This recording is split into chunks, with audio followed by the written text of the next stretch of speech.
पाहिलं आहे का, काही लोकांना मदिरा पीत असताना काही थेंब अशी फरशीवर, जमिनीवर शिंपडायची सवय असते. आता हे जर तुम्ही करत असाल, तर ही रील शेवटपर्यंत नक्की ऐका आणि तुमच्या त्या मित्र-मैत्रिणीलाही नक्की पाठवा. कारण हे कृत्य करून तुम्ही तुमच्या आयुष्याची भरपूर वाट लावत आहात आणि ते कसं काय ते आजच्या व्हिडिओमध्ये मी तुम्हाला सांगणार आहे. आपल्या अवतीभोवती सकारात्मक आणि नकारात्मक ह्या दोघं ऊर्जा असतात. आता हे कृत्य केल्याने काय होतं, की तुम्ही तुमच्या अवतीभोवती असलेल्या निगेटिव्ह एनर्जीज, निगेटिव्ह स्पिरिट्सला अजून तुमच्याकडं आकर्षित करतात, अट्रॅक्ट करतात आणि त्या एनर्जीज मग आपल्यासोबतच राहतात, आपल्याला चिटकतात. त्या आत्मा, स्पिरिट जे असतात ते आपल्यासोबतच राहतात. हां, मग तुम्ही पाहिलं असेल जे लोकं असं कार्य करतात, त्यांना लगातार आणि किंवा असंही म्हणू शकतो रोज दारू प्यायची सवय असते. ती का असते? कारण ही निगेटिव्हिटी, ही निगेटिव्ह ऊर्जा तुम्हाला अजून ट्रिगर करते किंवा उत्तेजित करते हे कृत्य करण्यासाठी. त्याच्यामुळे आजपासूनच ही सवय तुम्ही बंद करा.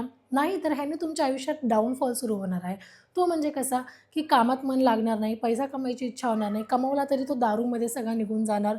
तिसरी गोष्ट तुमचं वागणं, बोलणं, बिहेवियर हे पण फार बदलणार, जे तुमच्यासाठीही नुकसानदायक असेल आणि तुमच्या अवतीभोवतीच्या लोकांसाठी म्हणजे तुमचे घरचे, फॅमिली, रिलेटिव्हज ह्यांनाही त्रासदायक आहे. त्यामुळे ह्या गोष्टी परत करताना 10 वेळा नक्की विचार करा आणि पाठवा त्या मित्र जे असं करताय.